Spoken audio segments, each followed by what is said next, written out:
Kolegovia, chcete zriadiť tribunál na prešetrenie vojnových zločinov na Ukrajine? Fajn, ale ešte predtým sa vás pýtam niekoľko otázok.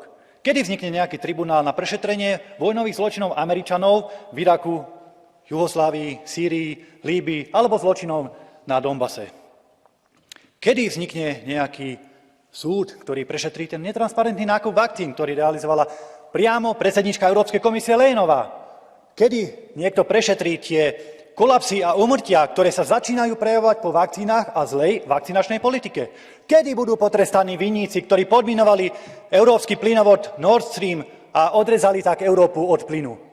Viete, vyzývať na zriadenie súdu bez záujmu o hľadanie pravdy a spravodlivosti je pokrytecké. A pokiaľ má vzniknúť len nejaký ďalší politický tribunál s dopredu napísanými rozhodnutiami, tak ďakujeme, o to nemáme záujem.